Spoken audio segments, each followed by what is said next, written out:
Vieille femme, tu n'es même pas digne d'être appelée notre mère. Et si tu reconnais ta propre mère à travers son histoire, j'espère que tu prendras ton téléphone ce soir pour l'appeler.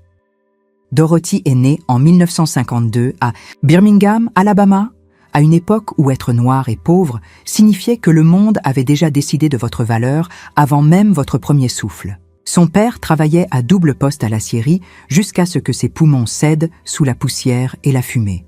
Sa mère nettoyait des maisons jusqu'à ce que ses genoux flanchent sous le poids de la saleté des autres. Dorothy apprit tôt que l'amour signifiait sacrifice et que le sacrifice signifiait survie.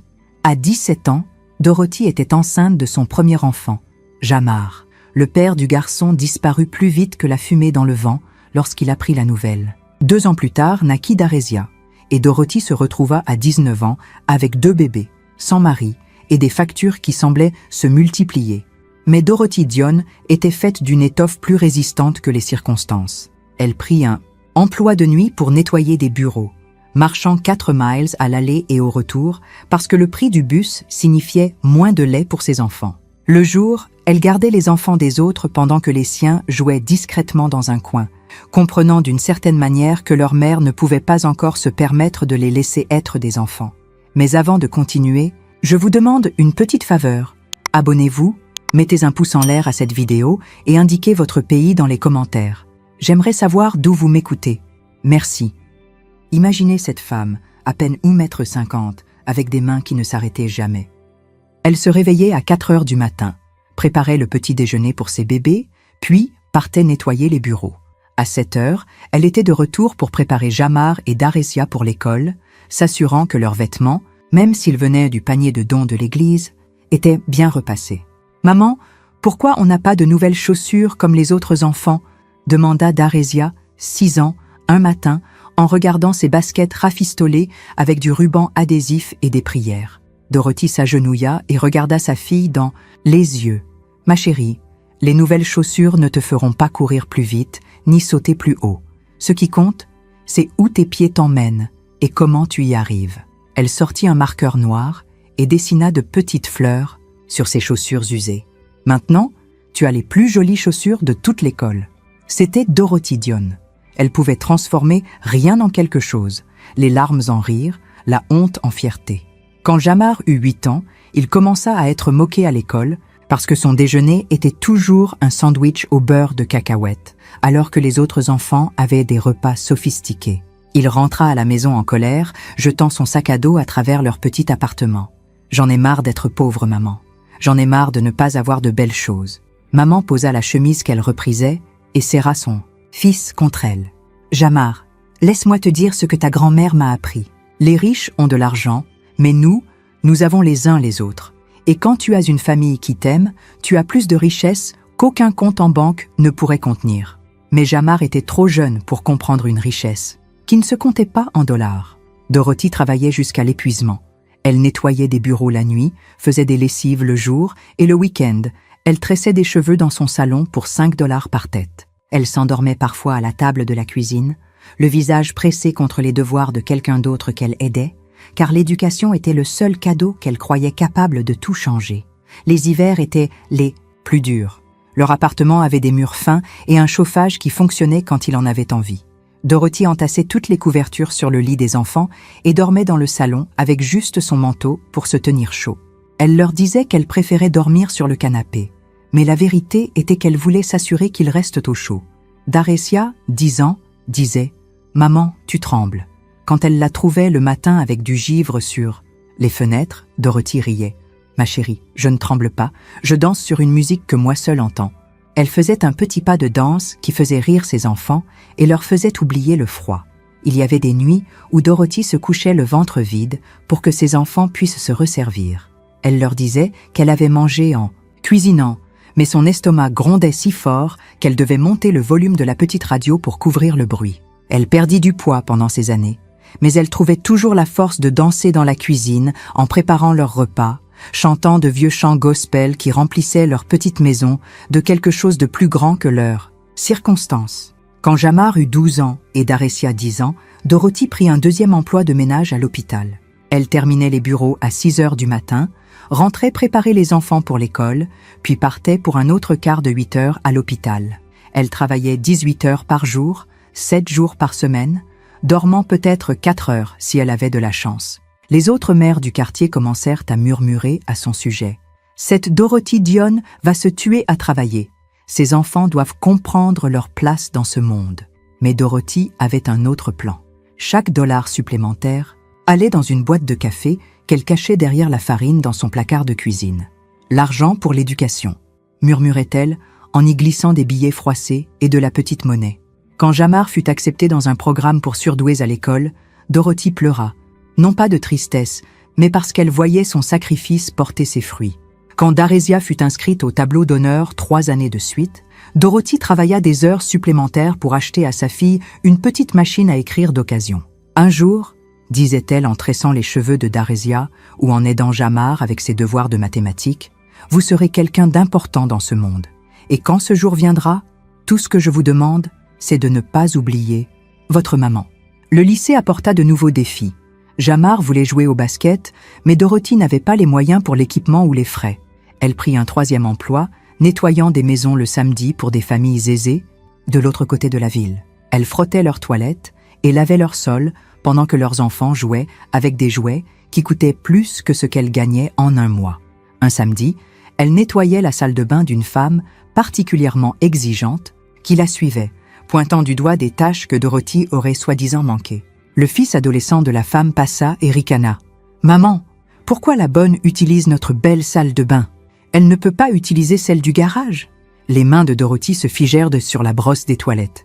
Pendant un instant, elle voulut se lever et dire à ce garçon ce qu'elle pensait de son attitude arrogante. Mais elle prit une profonde inspiration et continua à nettoyer.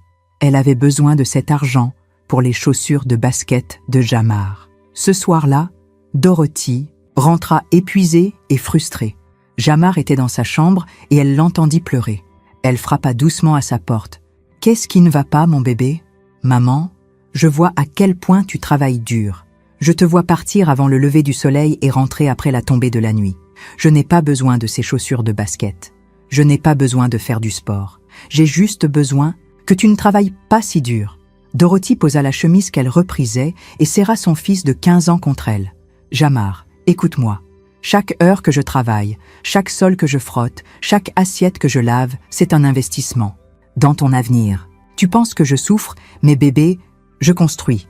Je construis un pont pour que tu puisses marcher au-dessus des luttes que j'ai dû traverser à la nage. » Ce soir-là, elle sortit la boîte de café. Elle était devenue lourde au fil des ans, remplie de sacrifices et d'espoir. Elle compta assez d'argent pour l'équipement de basket de Jamar et sourit à travers ses larmes. Darésia était différente de son frère. Là où Jamar était tout feu et passion, Darésia était observation silencieuse et réflexion profonde. Elle passait des heures à la bibliothèque, pas seulement pour les livres, mais parce qu'il y faisait chaud en hiver et climatisé en été. Elle rentrait avec des histoires de collège, de carrière et de possibilités qui semblaient aussi lointaines que la lune. « Maman », dit Darésia, 13 ans, un soir alors que Dorothy se massait les pieds après une autre journée de 18 heures, « quand je serai grande, je t'achèterai une grande maison où tu n'auras plus jamais à travailler. » Dorothy sourit. « Ma chérie, promets-moi juste que tu te souviendras d'où tu viens. Le succès change parfois les gens. Il leur fait oublier les mains qui les ont portés. Je ne t'oublierai jamais, maman. Jamais. » Mais Dorothy avait vu assez du monde pour savoir que les promesses des enfants ne résistent pas toujours au poids des ambitions d'adultes. Les années se fondirent en un cycle de travail, d'inquiétude et de petites victoires. Jamar obtint son diplôme de lycée avec une bourse de basket pour une université correcte. Darésia décrocha une bourse académique complète pour une université à 3 États de là. Dorothy assista à ses remises de diplôme, les larmes coulant sur son visage, portant la même robe qu'elle mettait à l'église depuis 5 ans, mais se sentant comme la femme la plus riche du monde. « Ça y est, maman », dit Jamar en la serrant dans ses bras après la cérémonie. « C'est là que tout change pour notre famille. » Dorothy hocha la tête, le croyant de tout son cœur. L'université fut la première séparation. Soudain, l'appartement qui semblait trop petit pour 3 personnes parut immense avec seulement Dorothy à l'intérieur. Le silence était oppressant après des années remplies des voix des enfants. Des discussions sur les devoirs et des rêves partagés autour d'un bol de haricots et de riz. Jamar appelait chaque semaine au début, puis tous les 15 jours, puis une fois par mois. Sa voix changea au fil de ces 4 années, devenant plus raffinée, plus distante. Il parlait de ses frères de fraternité, de stage et d'opportunités, de réseautage. Il cessa de mentionner ses retours pour les vacances. Darésia écrivait des lettres, au début, de belles et longues lettres sur ses cours, ses professeurs et ses nouveaux amis. Dorothy les lisait et relisait, les conservant dans une boîte à chaussures sous son lit. Mais les lettres devinrent plus courtes, se transformèrent en appels téléphoniques, puis en messages textes que Dorothy peinait à comprendre. Quand Jamar obtint son diplôme universitaire, Dorothy utilisa ses dernières économies pour prendre un bus Greyhound jusqu'à Passaisis, sa remise de diplôme. Elle s'était acheté une nouvelle robe pour l'occasion, le premier vêtement neuf qu'elle s'offrait depuis des années. Assise dans les gradins du stade, elle scrutait la foule des diplômés, le cœur débordant de fierté lorsqu'elle entendit le nom de son fils. Après la cérémonie, elle l'attendit à l'extérieur de l'auditorium. Quand Jamar apparut enfin, il était entouré d'amis et de leur famille. Ces gens portèrent des vêtements coûteux et avaient l'assurance de ceux qui n'ont jamais eu à s'inquiéter de leur prochain repas. « Jamar !» appela Dorothy en agitant la main. Il se tourna, et pendant un instant, elle vit le visage de son petit garçon s'illuminer, mais ses yeux glissèrent envers ses amis, et une expression froide s'installa sur son visage. « Oh, salut maman !» dit-il en s'approchant lentement. « Je ne savais pas que tu venais, bébé. Je n'aurais manqué ta remise de diplôme pour rien au monde. Je suis tellement fière de toi. » Elle tendit les bras pour l'enlacer, mais il recula légèrement. « Maman, tu as l'air fatiguée. Tu devrais peut-être rentrer te reposer. J'ai des choses à régler ici. » Dorothy sentit son cœur se fissurer, mais elle sourit quand même. « Bien sûr, bébé. Je voulais juste voir mon fils diplômé de l'université. Personne dans notre famille n'a jamais fait ça avant. » En se tournant pour partir, elle entendit l'un de ses amis demander « C'était qui cette vieille femme ?» Elle ne s'arrêta pas pour entendre la réponse de Jamar. Darésia obtint son diplôme 2 ans plus tard. Cette fois, Dorothy ne fit pas le voyage. Elle se dit que c'était parce qu'elle n'en avait pas les moyens, mais en vérité, elle ne pouvait supporter un autre rejet. Les 2 enfants déménagèrent dans différentes villes pour leur carrière. Jamar décrocha un emploi dans une agence de marketing à Atlanta.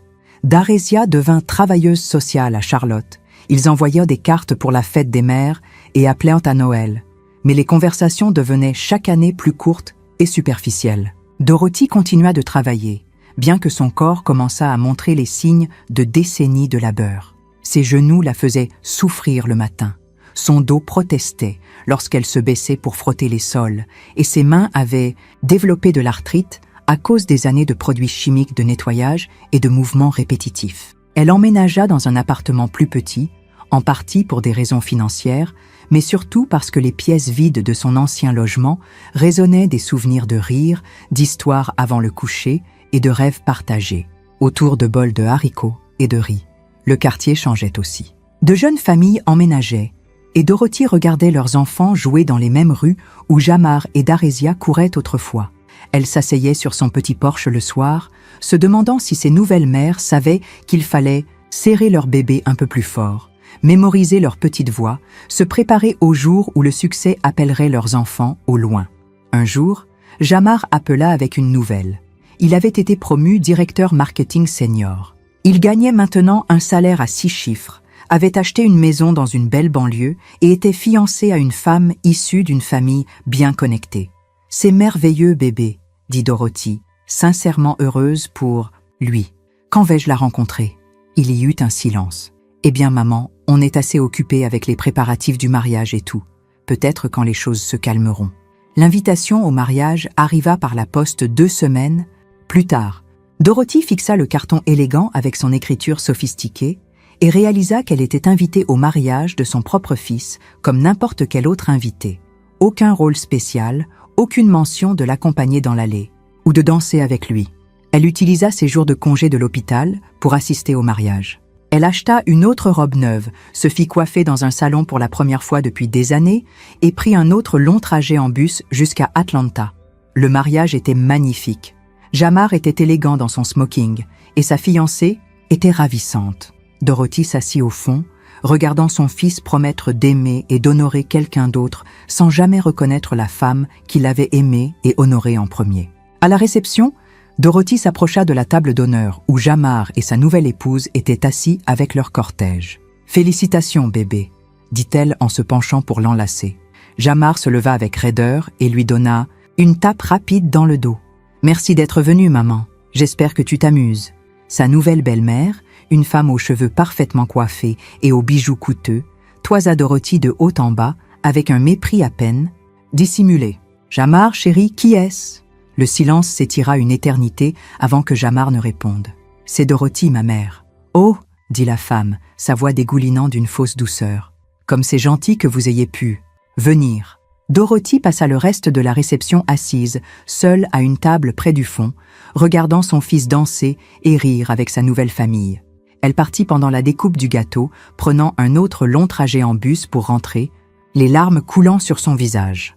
La transformation de Darésia fut plus graduelle, mais tout aussi douloureuse. Sa fille avait toujours été la plus sensible, celle qui semblait comprendre les sacrifices de Dorothy à un niveau plus profond. Mais le succès la changea aussi.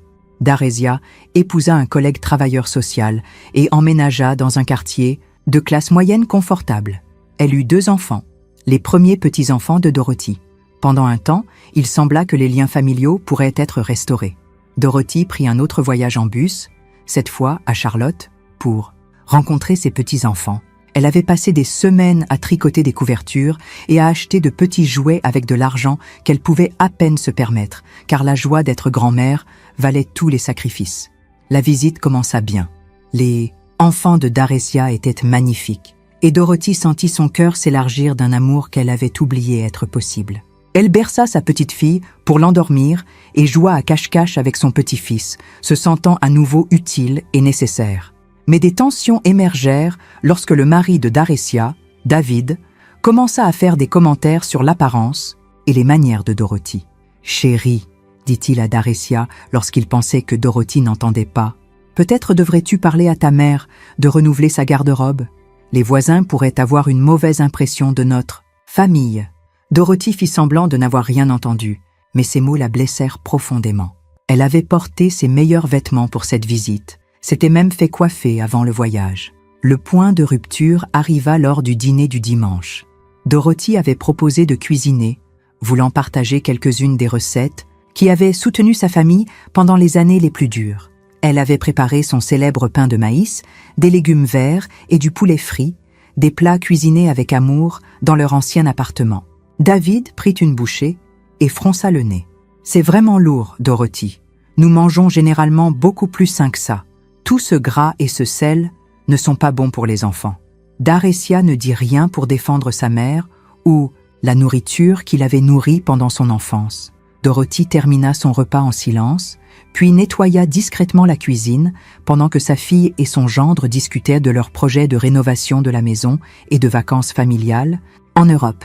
Le dernier jour de la visite, alors que Dorothy faisait ses bagages, son petit-fils de 5 ans, Jordan, courut dans la chambre d'Amy. « Mamie Dorothy, tu viens vivre avec nous ?»« Non, bébé, » dit Dorothy en s'agenouillant pour le serrer dans ses bras. « Pourquoi tu peux pas rester ?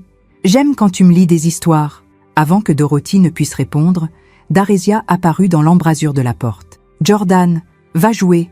Mamie Dorothy doit prendre son bus. » Le trajet jusqu'à la gare routière fut gênant.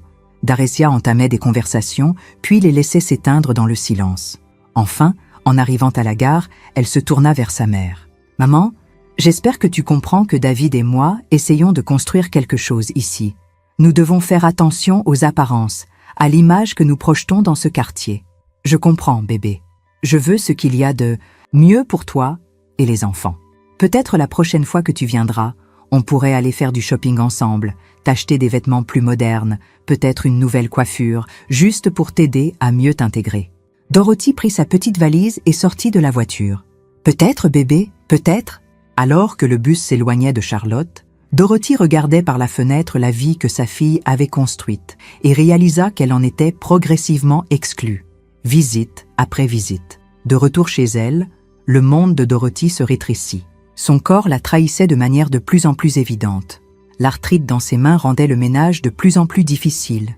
Elle dut abandonner son emploi à l'hôpital après une chute qui lui blessa la hanche. Le travail de ménage de nuit devint sa seule source de revenus, à peine suffisante pour couvrir le loyer et les besoins de base. L'immeuble où elle vivait se dégradait également. Le chauffage fonctionnait de manière sporadique. Les tuyaux fuyaient et le quartier était devenu moins sûr au fil des années. Dorothy passait la plupart de son temps à l'intérieur, ne sortant que pour travailler ou faire des courses. Elle essayait de maintenir le contact avec ses enfants, mais les appels devenaient plus courts et moins fréquents. Jamar était occupé par son avancement professionnel et ses obligations sociales.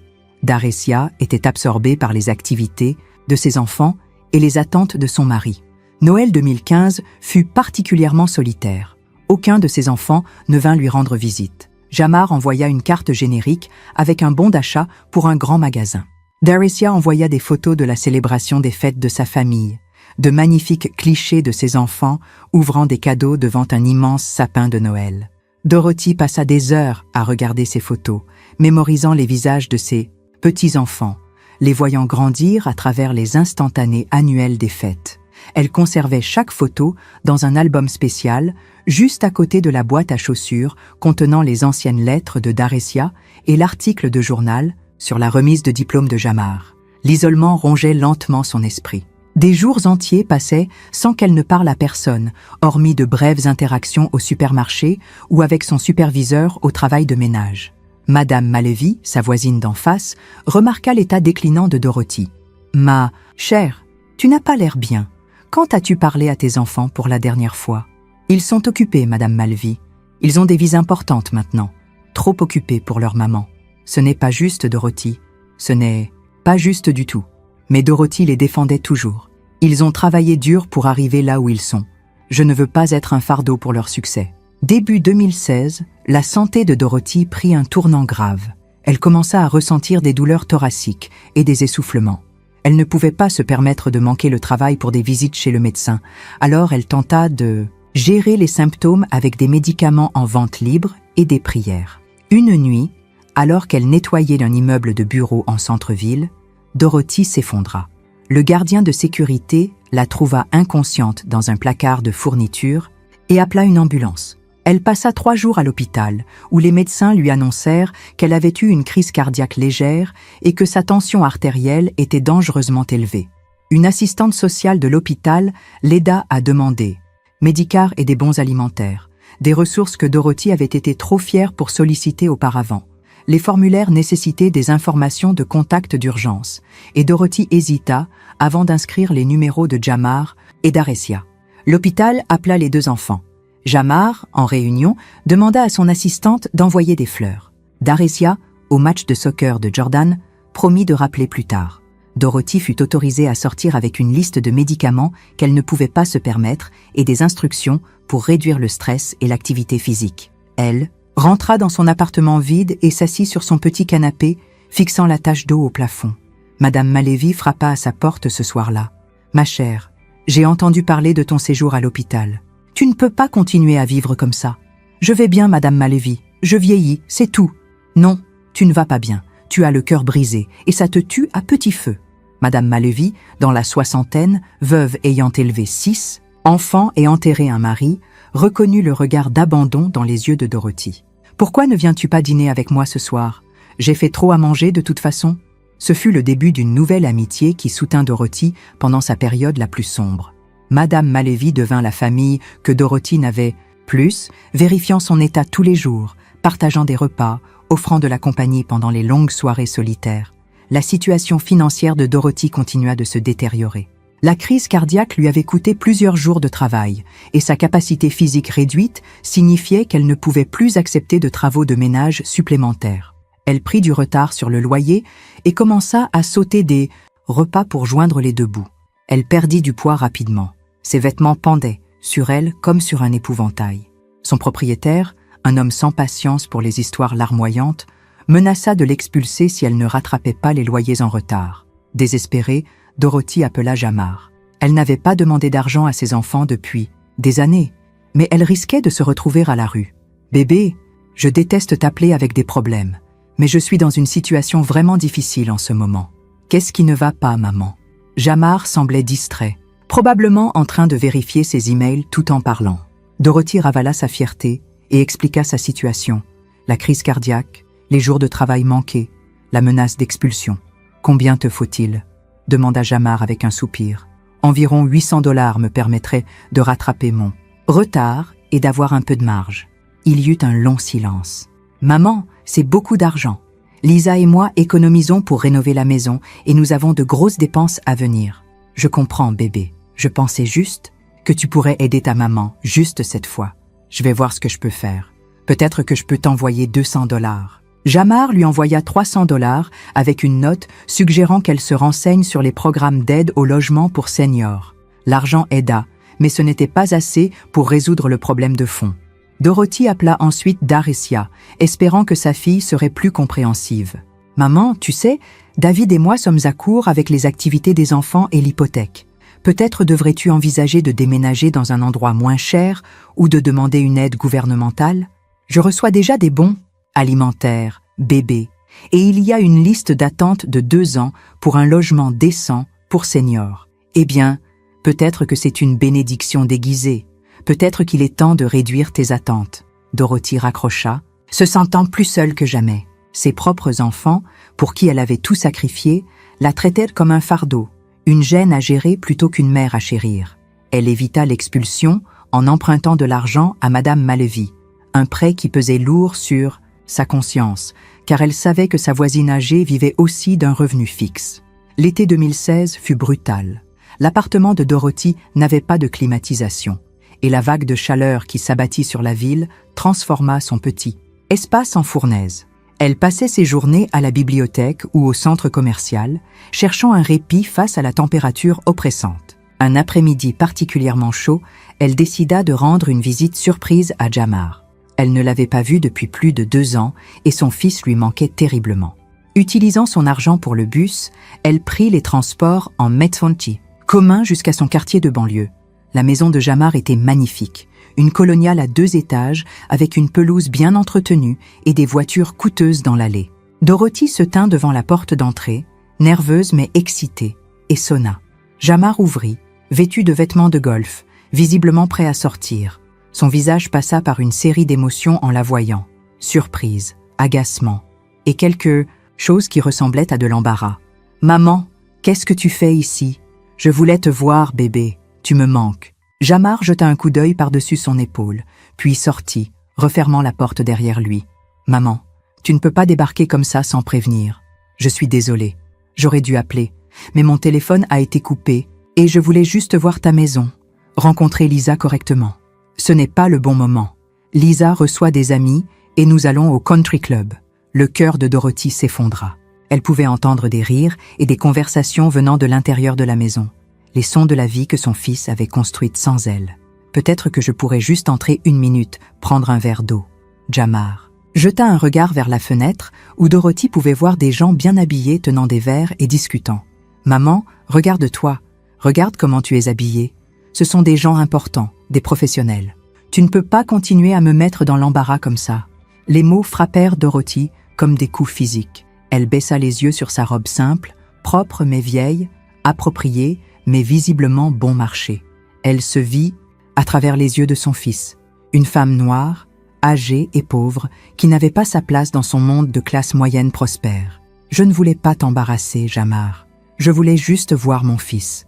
Je sais, maman, et j'apprécie, mais tu dois comprendre dans quelle position tu me mets en débarquant ici, l'air d'une vieille femme déguenillée qui mendie des miettes. » Dorothy sentit les larmes monter, mais elle refusa de les laisser couler devant lui. « Je ne m'en dis rien, bébé. Je voulais juste rendre visite à mon fils. » Jamar s'adoucit légèrement, peut-être conscient de la cruauté de ses paroles. « Écoute, maman, laisse-moi te donner de l'argent pour un taxi pour rentrer. On parlera bientôt, d'accord ?» Il sortit son portefeuille et lui tendit 40 $. « Prends soin de toi, maman. » Dorothy s'éloigna de la belle maison de son fils, ces mots résonnant dans son esprit. Une vieille femme déguenillée qui mendie des miettes. C'est ainsi que son propre enfant la voyait. Pas comme la mère qui avait tout sacrifié pour son succès, mais comme une gêne à cacher. Elle ne prit pas de taxi. Elle marcha jusqu'à l'arrêt de bus, économisant l'argent que Jamar lui avait donné pour les courses. Le long trajet en bus jusqu'à son quartier lui donna le temps de réfléchir, de digérer le rejet, de commencer à construire des murs autour de son cœur pour se protéger de nouvelles déceptions. Madame Malevy arrosait ses plantes dans le couloir lorsque Dorothy rentra, et elle remarqua immédiatement la détresse de son amie. « Ma chère, que s'est-il passé? On dirait qu'on t'a volé ton dernier espoir. » Dorothy ne put d'abord pas parler. Elle resta là, dans le couloir, laissant enfin les larmes couler. « Viens à l'intérieur et raconte-moi ce qui ne va pas », dit Madame Malevy, guidant Dorothy dans son appartement. Autour d'une tasse de thé et de mouchoirs, Dorothy raconta sa visite, les mots de Jamar, la honte et le rejet qu'elle avait ressenti devant la belle maison de son fils. « Ce garçon a perdu la tête », dit Madame Malevy, en colère. « Après tout ce que tu as fait pour lui, tout ce que tu as sacrifié. Peut-être a-t-il raison, Madame Malevy. Peut-être que je suis juste une gêne maintenant. Ne dis jamais ça. Ne laisse pas cet enfant ingrat te faire honte de qui tu es. Tu as élevé 2 enfants toute seule. Tu t'es usé les doigts jusqu'à l'os pour leur offrir des opportunités. Et c'est ainsi qu'ils te remercient. » Dorothy secoua la tête. « Je ne comprends pas où j'ai échoué. Je leur ai appris à être respectueux, à se souvenir de leur famille, à rester humble. Tu n'as pas échoué, ma chère. Le succès les a corrompus. Ils ont oublié d'où ils viennent. Ils ont oublié les mains qui les ont portés. » Cette nuit-là, Dorothy prit une décision. Elle cesserait de tendre la main à ses enfants. S'ils voulaient une vraie relation avec elle, ils devraient faire l'effort. Elle en avait fini de courir après des gens qui ne voulaient clairement pas d'elle dans leur vie. Les mois qui suivirent furent les plus solitaires de sa vie. Elle s'installa dans une routine de travail, maison et visites occasionnelles avec Madame Malevy.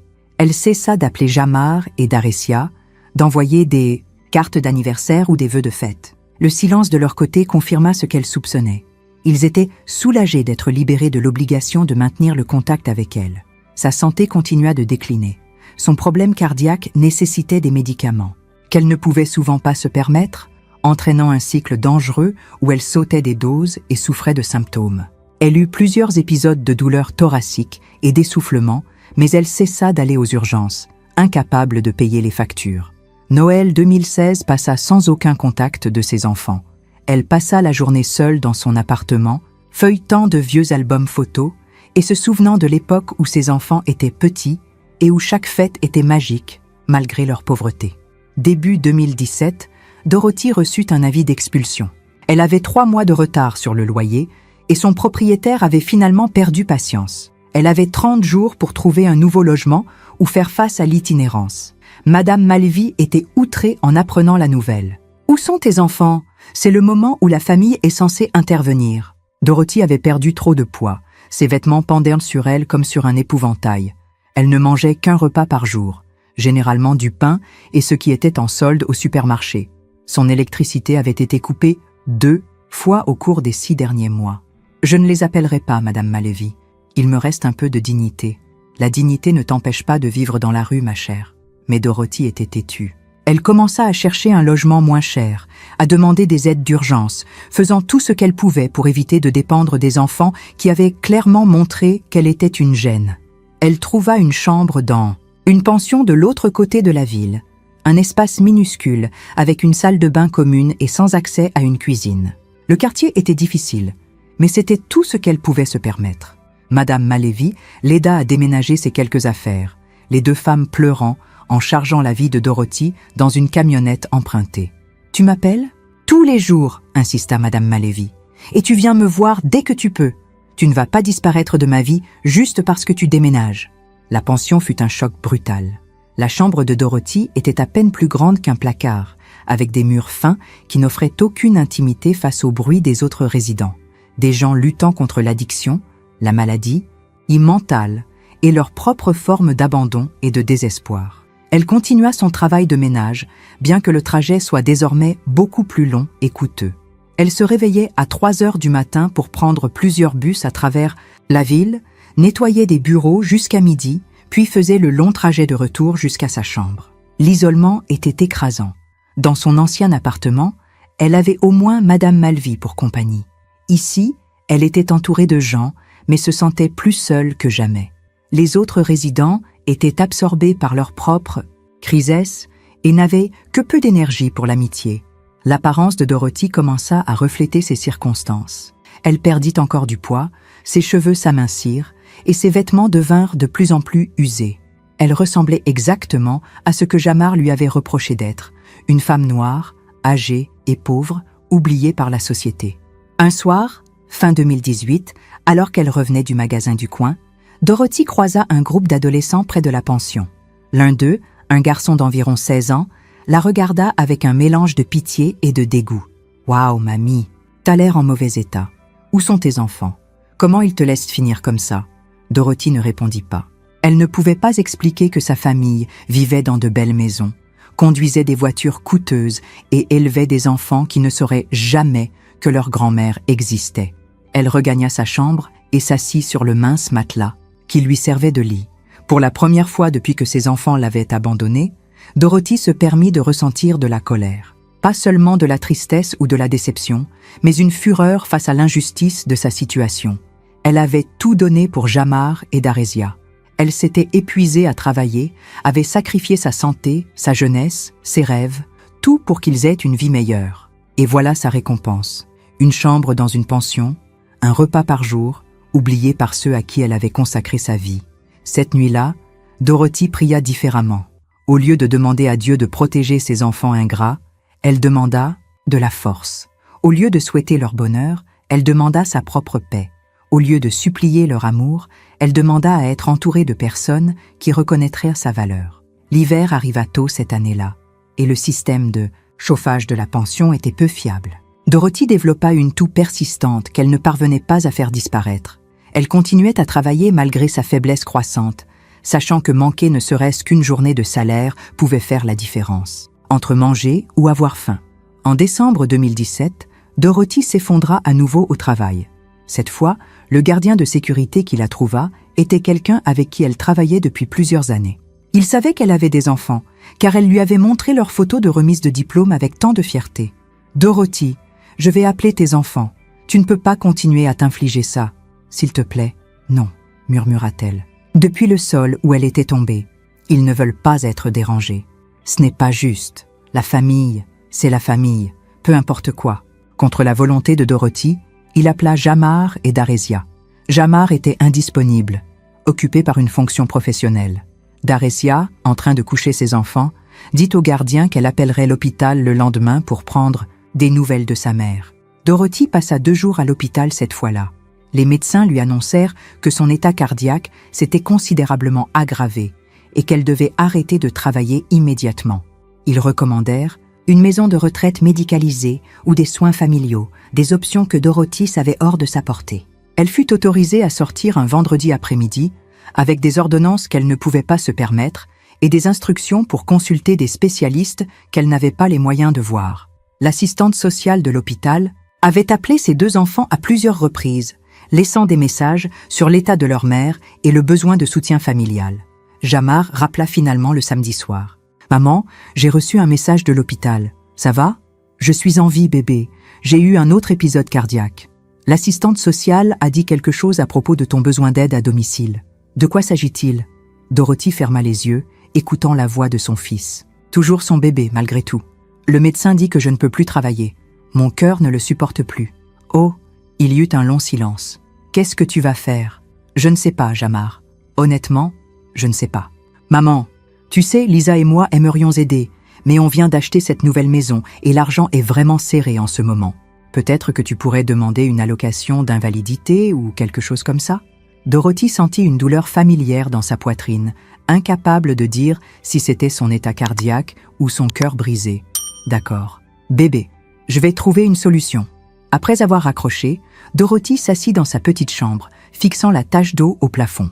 Elle avait élevé 2 adultes prospères qui étaient maintenant trop occupés et trop importants pour prendre soin de la femme qui leur avait tout donné. Daresia appela le lendemain, sa voix pleine d'une gaieté forcée. « Maman, j'ai entendu dire que tu étais à nouveau à l'hôpital. Prends-tu tes médicaments? Quand je peux me les offrir, bébé? Maman, tu sais, David et moi, économisons pour les études de Jordan et Emma a besoin d'un appareil dentaire. Nous sommes vraiment à court en ce moment. Peut-être que tu pourrais parler aux services sociaux pour obtenir plus d'aide. » Dorothy hocha la tête, même si sa fille ne pouvait pas la voir. « Bien sûr, bébé. Je vais me renseigner. »« Super. Et maman, peut-être que tu devrais envisager de te rapprocher d'autres membres de la famille. Et tante Ruth en Alabama ?» Dorothy faillit rire. Ruth était décédée depuis 3 ans maintenant. Un fait que ses 2 enfants auraient su s'ils avaient maintenu un vrai contact avec leur famille. Ruth est partie depuis un moment, Daresia. Oh, eh bien, je suis sûre que tu trouveras une solution. Tu y arrives toujours. Après cette conversation, Dorothy cessa d'attendre que ses enfants appellent. Elle accepta qu'elle était vraiment seule. Les mois suivants furent un lent déclin. Sans revenu de son travail de ménage, Dorothy ne pouvait pas payer à la fois le loyer et la nourriture. Elle choisit la nourriture, ce qui signifiait que les avis d'expulsion devinrent monnaie courante. Le propriétaire de la pension, malgré son extérieur bourru, s'était pris d'affection pour Dorothy et lui permit de rester plus longtemps qu'il n'aurait dû. Madame Malvy venait lui rendre visite quand elle le pouvait, faisant le difficile trajet à travers la ville pour apporter à Dorothy des plats faits maison et de la compagnie. Elle était la seule personne à sembler remarquer que Dorothy s'éteignait peu à peu. « Ma chère, tu disparais sous mes yeux », dit Madame Malvy lors d'une visite au printemps 2018. « Tu ne dois pas peser plus de 45 kilos. » Dorothy se regarda dans le petit miroir fissuré de sa chambre. Son visage était émacié, ses pommettes saillantes sous une peau fine comme du papier. Ses cheveux étaient devenus entièrement gris et s'amincissaient aux tempes. Elle portait chaque année de ses 66 ans, plus une décennie supplémentaire ajoutée par la pauvreté et le chagrin. « Je suis juste fatiguée, Madame Malvy, tellement fatiguée. Tu dois appeler tes enfants et leur dire la vérité sur ta situation. La vérité, c'est qu'ils ne veulent pas de moi dans leur vie. Les appeler ne changera rien. » Madame Malvy resta des heures ce jour-là, et lorsqu'elle partit, elle fit promettre à Dorothy d'appeler si les choses empiraient. Mais Dorothy avait déjà décidé de ne plus être un fardeau pour personne, car cela finissait toujours de la même manière. L'été apporta une vague de chaleur qui rendit la chambre de Dorothy insupportable. Elle passait ses journées à la bibliothèque publique, l'un des rares endroits avec une climatisation gratuite où elle pouvait se reposer sans être priée de partir. Les bibliothécaires commencèrent à la reconnaître et lui gardaient les pâtisseries de la veille de leur salle de pause. Un après-midi, alors qu'elle lisait à la bibliothèque, Dorothy surprit 2 travailleurs sociaux discuter d'un cas similaire au sien. Une femme âgée, abandonnée par ses enfants adultes. « C'est en train de devenir une épidémie », dit l'un d'eux. Ces enfants s'instruisent, grimpent dans l'échelle sociale et soudain, leurs parents deviennent des embarras. Ils ont honte de leurs origines. Le plus triste, c'est que ces parents ont tout sacrifié pour le succès de leurs enfants. Et maintenant, ce succès est précisément ce qui les sépare. Dorothy écouta leur conversation et réalisa qu'elle n'était pas seule dans son expérience. À travers le pays, des parents qui avaient tout donné étaient abandonnés par des enfants qui avaient tout accompli. En septembre 2018, Dorothy reçut une nouvelle qui changea tout, bien qu'elle ne le sût pas à l'époque. Un cabinet d'avocats essayait de la contacter depuis des mois, mais ses déménagements fréquents avaient empêché leurs lettres de lui parvenir. Finalement, ils engagèrent un détective privé qui la retrouva à la pension. L'avocat, M. Johnson, un homme noir distingué d'une 50aine d'années, semblait mal à l'aise en visitant la pension. Il trouva Dorothy dans sa chambre, assise près de la fenêtre, regardant la rue en contrebas. « Mademoiselle Dionne, je suis l'avocat Johnson. J'essaie de vous contacter à propos de la succession de votre frère Jérôme. » Dorothy le regarda perplexe. « Jérôme? Mon frère Jérôme? Oui, madame. Il est décédé il y a 6 mois à Détroit. Je suis désolée pour votre perte. Je n'avais pas vu Jérôme depuis plus de 15 ans. Nous avions perdu contact après les funérailles de sa mère, chacun de nous dispersés par les circonstances de la vie. J'avais entendu par des cousins éloignés qu'il avait bien réussi, mais je n'imaginais pas à quel point. Je ne comprends pas pourquoi vous êtes ici, Monsieur Johnson. Madame, votre frère vous a laissé toute sa succession. Il ne s'est jamais marié, n'a pas eu d'enfant et a spécifié dans son testament que tout devait revenir à sa sœur, Dorothy Dionne. Dorothy fixa l'avocat comme s'il parlait une langue étrangère. « Je suis désolée, quoi. Mademoiselle Dionne, votre frère était un homme très prospère. Il possédait plusieurs entreprises, avait des investissements conséquents et a accumulé une fortune considérable au fil des années. Sa succession est évaluée à environ 60 millions de dollars. La pièce sembla vaciller. Dorothy s'agrippa au bord de son mince matelas pour se stabiliser. « 60 millions? Oui, madame. Votre frère suivait apparemment les carrières de vos enfants de loin. Il savait qu'ils avaient réussi et supposait qu'il prenait soin de vous, comme vous avez pris soin de nous à la mort de maman et papa. » Dorothy sentit les larmes couler sur son visage. Jérôme avait veillé sur elle, même de loin. Il s'était souvenu de sa petite sœur alors que ses propres enfants l'avaient oublié. « Il y a plus, mademoiselle Dionne. Votre frère vous a laissé une lettre. » Monsieur Johnson lui tendit une enveloppe portant son nom, écrit de la main familière de Jérôme. Avec des mains tremblantes, Dorothy l'ouvrit et lut « Chère sœur, Si tu lis ceci, c'est que je suis partie et que tu sais pour l'argent. J'ai toujours voulu reprendre contact avec toi, mais la vie s'est mise en travers. J'ai entendu parler du succès de tes enfants et j'ai pensé qu'ils prenaient soin de toi, comme tu as pris soin de nous à la mort de maman et papa. J'ai fait fortune dans l'immobilier et les investissements, mais je n'ai jamais oublié d'où je venais. Je n'ai jamais oublié comment tu partageais ton déjeuner avec moi quand nous étions enfants, ni comment tu travaillais dans ce dîner après l'école pour aider à payer le loyer. Cet argent est à toi maintenant, Dorothy. Fais ce qui te rend heureuse. Tu as passé toute ta vie à prendre soin des autres. Maintenant, il est temps que quelqu'un prenne soin de toi. Avec tout mon amour, Jérôme. PS. J'ai inclus une clause dans le testament concernant tes enfants. Lis-la attentivement. Dorothy leva les yeux vers Monsieur Johnson à travers ses larmes. Quelle clause? Votre frère a été précis à ce sujet. Il a stipulé que si vos enfants vous avaient abandonné ou n'avaient pas veillé à vos soins, ils ne recevraient rien de l'héritage. Au lieu de cela, vous avez toute latitude pour décider comment distribuer la succession. Dorothy resta assise, abasourdie, à assimiler cette information. 60 millions de dollars, plus d'argent qu'elle n'avait jamais rêvé d'avoir, plus qu'elle n'avait gagné dans toute une vie de dur labeur. Que se passe-t-il maintenant? Demanda-t-elle. Eh bien, il y a quelques démarches légales à accomplir, mais en substance, Mademoiselle Dion, vous êtes une femme très riche. Vous pouvez vivre où vous voulez, faire ce que vous voulez. L'argent est à vous. Cette nuit-là, Dorothy ne put dormir. Allongée sur son mince matelas dans la pension, entourée des bruits des autres personnes oubliées, elle tenta de comprendre à quel point sa vie venait de changer radicalement.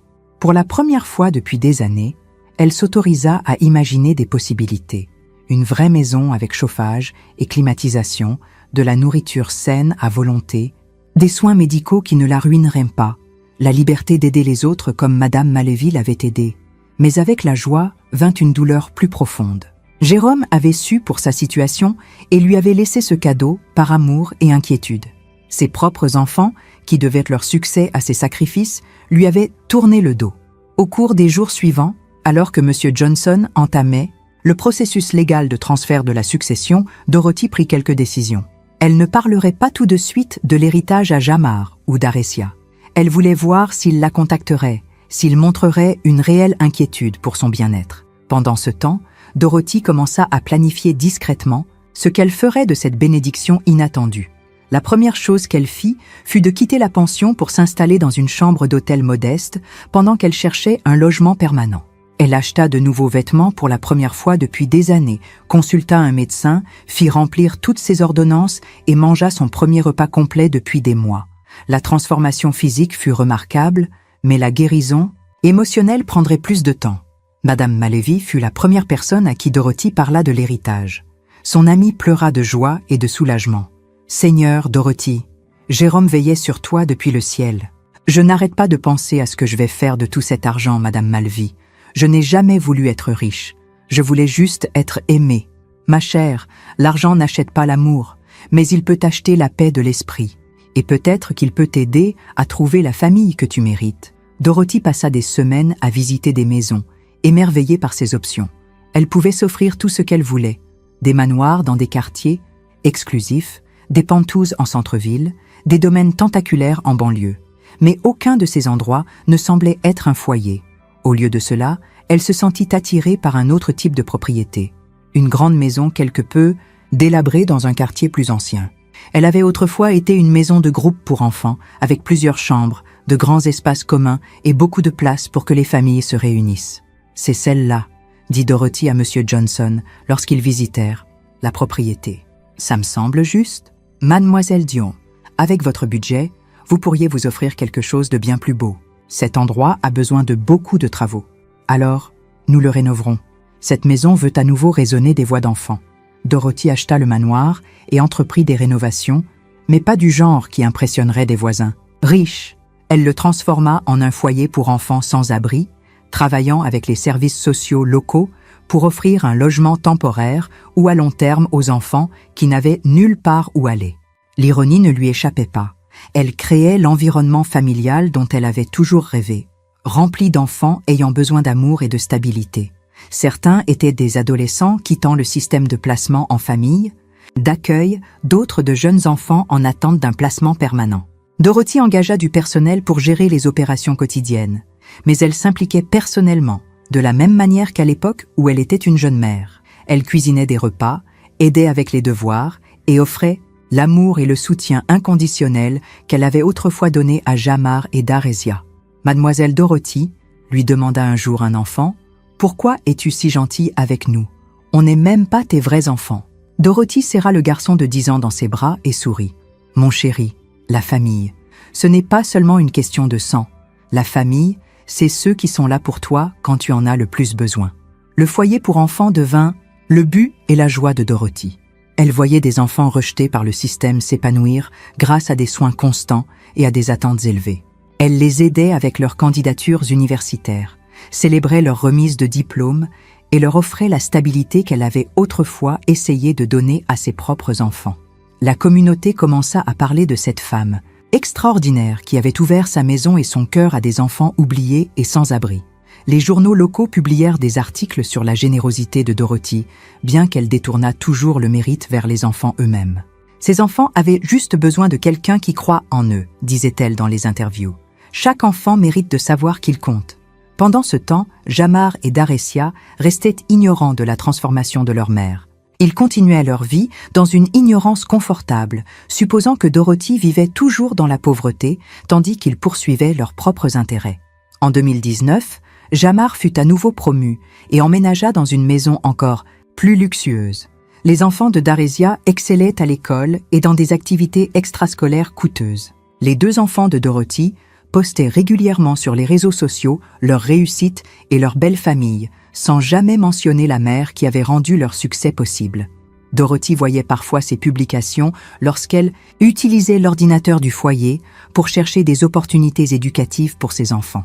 Elle ressentait une douleur familière en regardant les photos de petits-enfants qu'elle connaissait à peine. Mais cette douleur était atténuée par la joie des enfants qui l'appelaient « Maman Dorothy » et le pensaient sincèrement. L'un de ces enfants était une adolescente de 17 ans nommée Destiny, qui rappelait à Dorothy ce qu'elle était.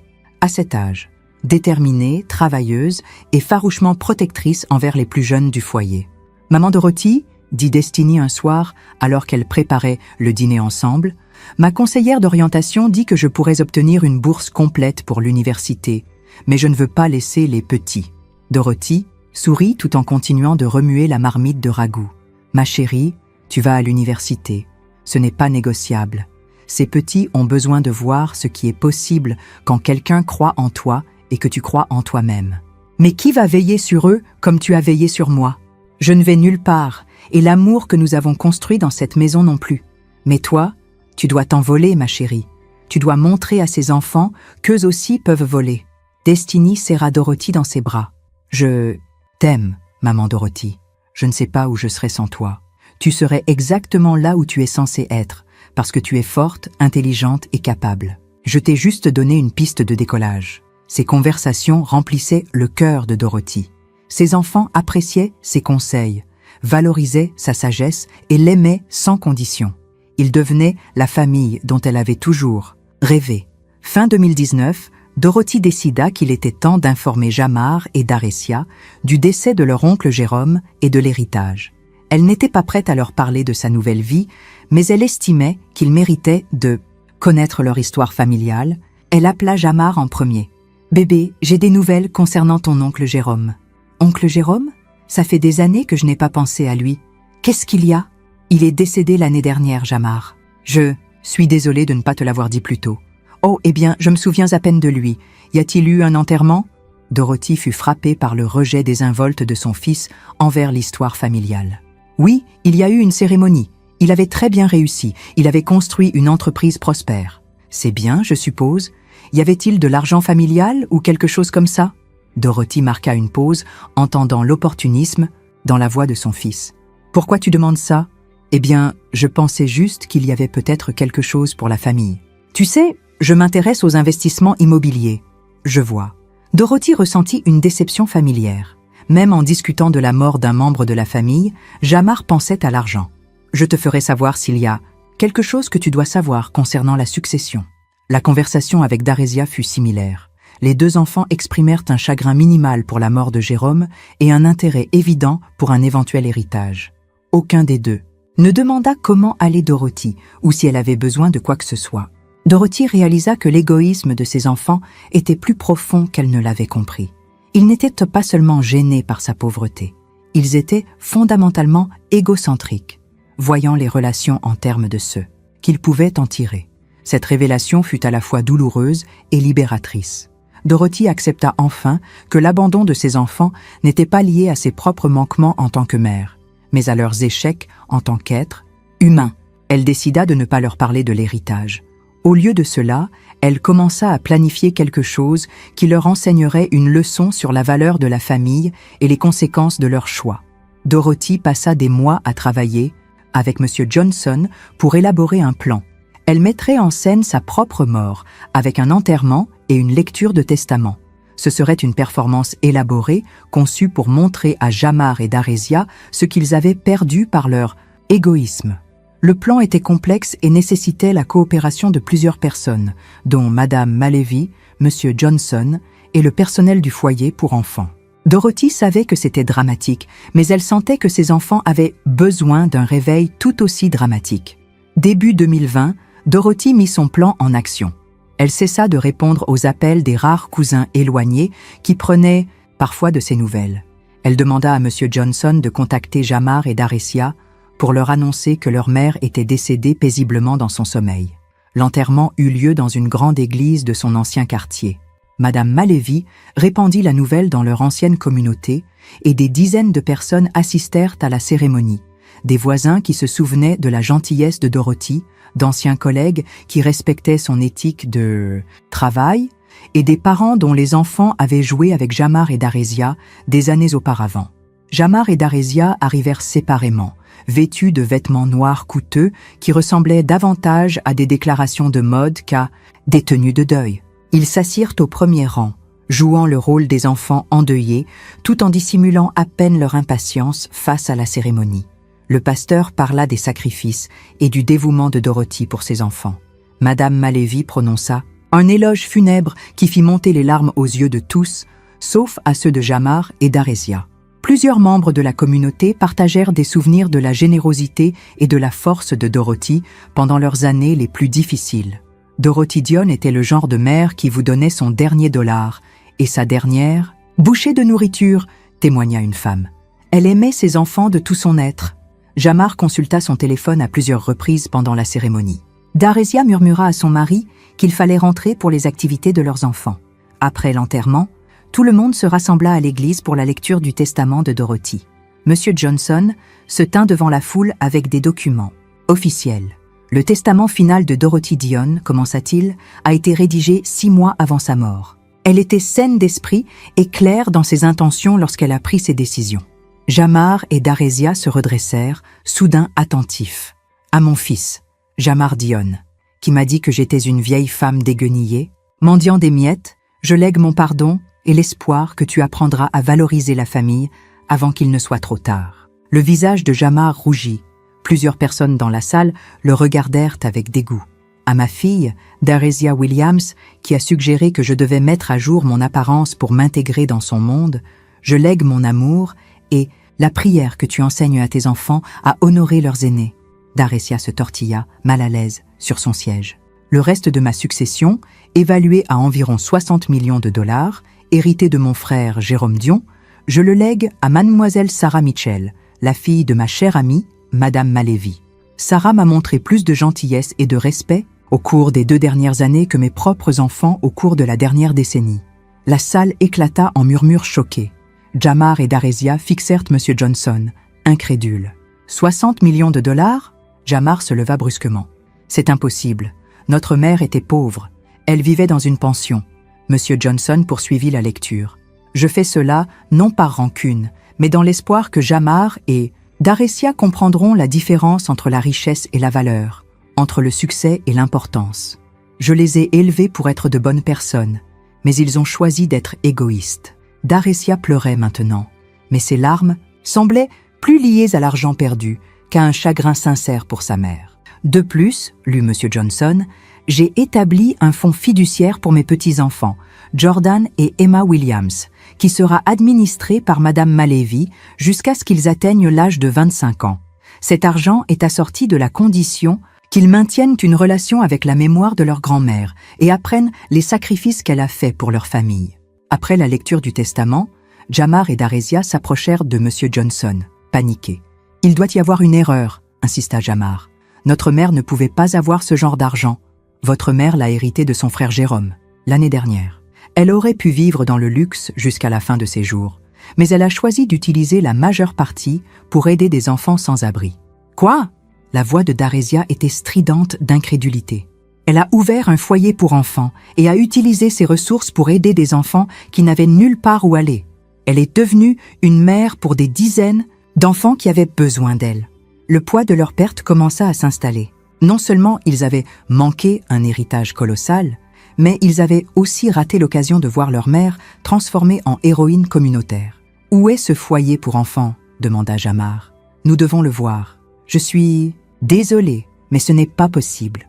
Le foyer est une propriété privée et franchement, après ce que votre mère m'a raconté de votre comportement envers elle, je ne pense pas que vous y seriez les bienvenus. » Jamar et Daresia quittèrent l'église sous le choc, comprenant enfin l'ampleur de ce qu'ils avaient perdu par leur égoïsme et leur orgueil. Pendant ce temps, Dorothy, bien vivante, observait depuis un lieu caché alors que ses enfants faisaient face à leur chagrin et leurs regrets.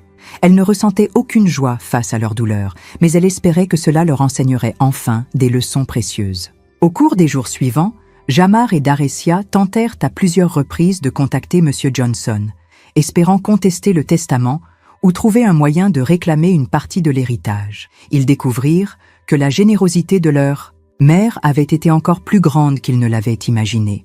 Elle avait utilisé l'argent pour transformer des dizaines de jeunes vies. Elle a choisi ses enfants sales et sans abri plutôt que nous, en dit Jamar amèrement à Daresia lors d'une conversation téléphonique. Non, répondit Daresia, commençant à comprendre la vérité. Elle ne les a pas choisis plutôt que nous. Nous avons choisi notre orgueil plutôt qu'elle. Elle a simplement aimé ceux qui l'aimaient en retour. La fausse mort avait atteint son but. Les enfants de Dorothy comprirent enfin les conséquences de leurs actes et la valeur de ce qu'ils avaient perdu. Mais Dorothy n'avait pas fini son plan.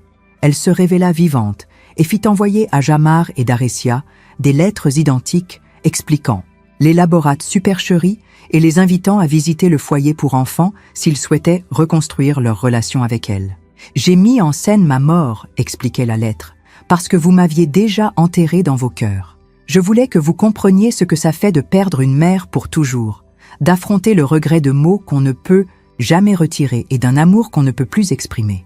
Au départ, les deux enfants furent en colère face à la tromperie, mais peu à peu, leur colère céda la place à la honte et à un désir désespéré de se réconcilier avec leur mère. Jamar fut le premier à visiter le foyer pour enfants. Il arriva un samedi après-midi, alors que la maison était remplie d'enfants jouant, étudiant et aidant aux tâches ménagères. La transformation de sa mère était remarquable. Elle semblait en bonne santé, heureuse et entourée d'amour. « Maman Dorothy !» crièrent plusieurs enfants en la voyant accueillir un visiteur à la porte. Ils se rassemblèrent autour d'elle de manière protectrice, clairement dévoués à la femme qui leur avait donné stabilité et espoir. « Bonjour Jamar !» dit Dorothy calmement. « Merci d'être venu. » Jamar observa la magnifique maison que sa mère avait créée. Les enfants qu'il adorait, visiblement, la vie qu'elle avait bâtie sans lui. « Maman, je ne sais pas quoi dire. Je n'avais aucune idée que tu faisais tout ça. Tu ignorais beaucoup de choses, bébé, mais c'est parce que tu as cessé de poser des questions. » Ils parcoururent la maison ensemble, Jamar rencontrant les enfants qui étaient devenus la véritable famille de Dorothy. Chacun avait une histoire de difficulté et de rédemption, ayant trouvé amour et stabilité grâce aux soins de Dorothy. « Voici mon fils, Jamar », le présenta-t-elle aux enfants. C'est un homme d'affaires prospère qui a oublié pendant un temps que le succès n'a aucun sens si on ne le partage pas avec ceux qu'on aime. Les enfants étaient polis mais méfiants.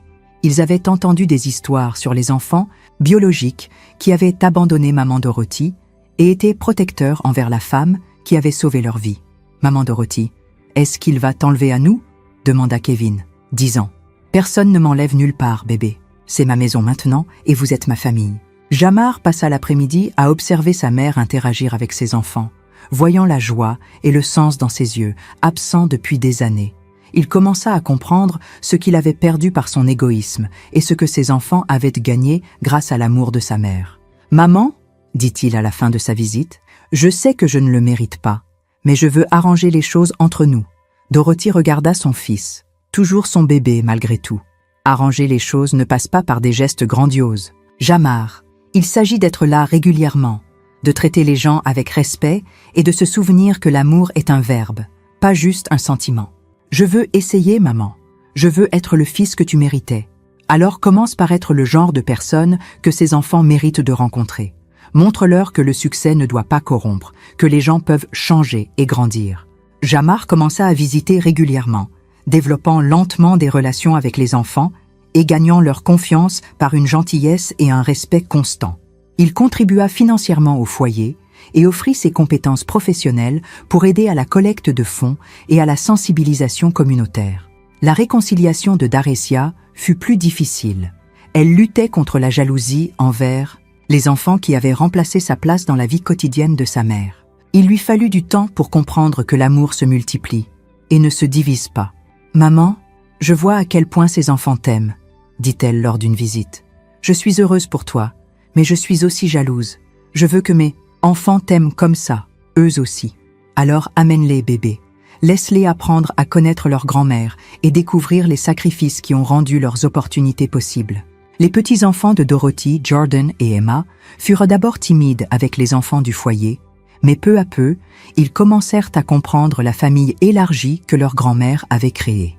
Ils apprirent les luttes et les sacrifices de Dorothy, des histoires que leurs parents n'avaient jamais partagées. « Mamie Dorothy, dit Jordan, 12 ans, lors d'une visite, maman ne nous a jamais dit que tu travaillais à 3 emplois pour t'occuper d'elle et d'oncle Jamar. Ta maman voulait juste vous protéger des soucis d'adulte, bébé. Mais maintenant, tu es assez grand pour comprendre que tout ce que ta famille a vient de sacrifices et de travail acharné. Le foyer pour enfants devint un lieu où la famille biologique et choisie de Dorothy pouvait se réunir. Les enfants de Jamar visitaient régulièrement, jouant avec les enfants placés et apprenant des leçons précieuses sur le privilège et la gratitude. Les enfants de Daressia développèrent des relations étroites avec certains des plus jeunes résidents, comprenant pour la première fois que tous les enfants n'avaient pas les avantages qu'ils considéraient comme acquis. L'héritage de 60 millions de dollars de Dorothy s'était transformé en quelque chose de bien plus précieux que l'argent. Un héritage d'amour, de seconde chance et de liens familiaux qui transcendaient la biologie. Elle avait construit une communauté où les enfants apprenaient qu'ils comptaient, où les adultes découvraient que le succès sans compassion n'avait aucun sens, et où chacun comprenait que la famille se définit par l'amour et l'engagement, et non par l'ADN. Jamar et Daressia devinrent peu à peu des membres à part entière de la communauté du foyer pour enfants. Jamar utilisa ses compétences en affaires pour établir des programmes éducatifs et des partenariats avec des collèges locaux. Daressia mit à profit son expérience en travail social pour améliorer les services thérapeutiques et les systèmes de soutien du foyer. « Tu sais ce que j'ai réalisé, maman ?» dit Daressia un soir alors qu'elle préparait le dîner. « Pour 25 enfants. J'ai passé tellement de temps à essayer de me distancer de la pauvreté que j'ai oublié que la pauvreté n'est pas une question d'argent. C'est un manque d'amour et de communauté. On n'a jamais vraiment été pauvre quand j'étais petite. On t'avait, toi. » Dorothy sourit et serra sa fille dans ses bras. « On a tous dû apprendre des leçons difficiles, bébé. Mais regarde ce qu'on a construit à partir de ces leçons. » Les enfants qui grandirent sous les soins de Dorothy commencèrent à réussir de manière remarquable. Destiny, l'adolescente, qui lui rappelait sa propre jeunesse, termina major de sa promotion au lycée et obtint une bourse complète pour une école de médecine. Elle revenait régulièrement pour encadrer les plus jeunes et aider à la gestion du foyer. « Maman Dorothy a complètement changé la trajectoire de ma vie », déclara-t-elle lors d'un événement de collecte de fonds. « Elle m'a montré que d'où tu viens ne détermine pas où tu vas, mais que l'amour et le soutien que tu reçois en chemin font toute la différence. » D'autres enfants du foyer poursuivirent des études universitaires, des formations professionnelles et des carrières réussies. Ils maintinrent des relations avec Dorothy et entre eux, créant un réseau familial élargi qui offrait un soutien et une connexion continue. L'histoire de Dorothy devint bien connue dans la communauté et au-delà. Elle fut mise en avant dans des magazines et invitée à parler lors de conférences sur le bien-être des enfants et les relations familiales. mais elle insistait toujours sur le fait que les vrais héros étaient les enfants qui avaient surmonté leurs circonstances et les personnes qui les avaient soutenus tout au long du chemin. « J'ai juste offert un endroit sûr et un amour constant », disait-elle toujours. Ces enfants ont fait le travail difficile de guérir et de grandir. Madame Malévi, désormais dans la 80aine, devint une figure de grand-mère adorée au foyer pour enfants. Elle vivait dans un petit appartement que Dorothy avait fait construire à côté de la maison principale, offrant sa sagesse et sa compagnie à Dorothy et aux enfants. « Tu sais ce que j'aime le plus dans cet endroit ?» dit Madame Malévi un soir, alors qu'elles étaient assises sur le porche, regardant les enfants jouer dans la cour. « C'est plein de secondes chances. Ces enfants ont eu une seconde chance d'avoir une famille. Jamar et Daressia ont eu une seconde chance d'être de bons enfants.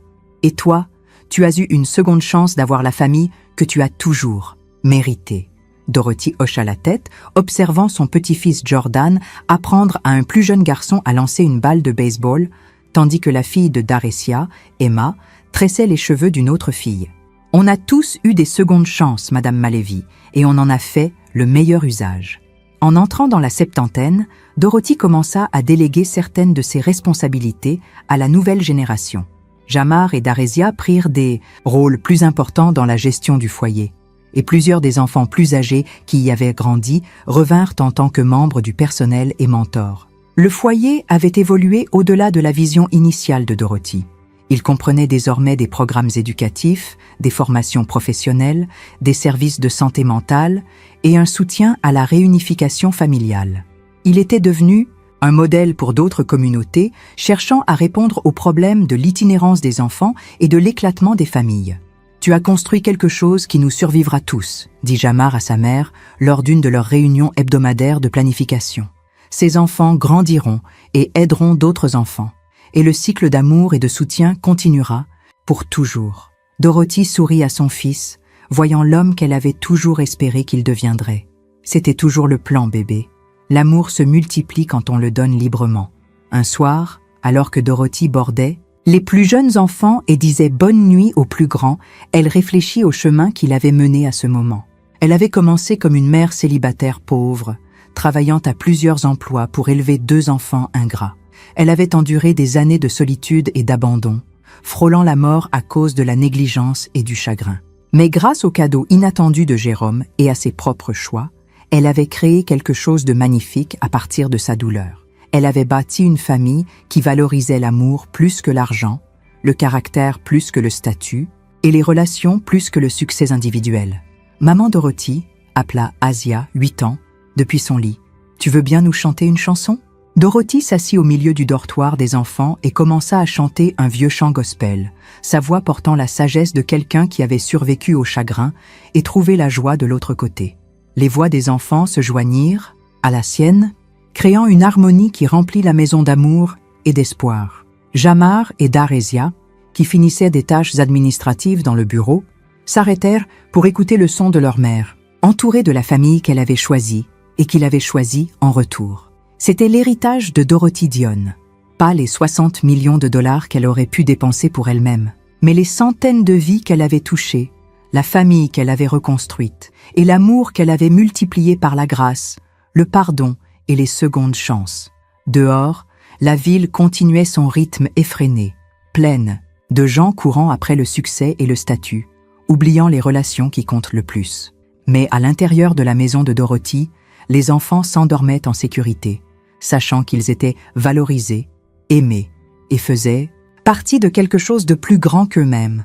Et Dorothy Dionne, la femme qu'on avait autrefois qualifiée de vieille femme déguenillée mendiant des miettes, se couchait chaque soir entourée d'une richesse que l'argent ne pourrait jamais acheter, les voix des enfants qui l'appelaient « maman », le respect d'une communauté qu'elle avait servie, et la certitude que ses sacrifices avaient créé quelque chose de magnifique qui perdurerait longtemps après son départ.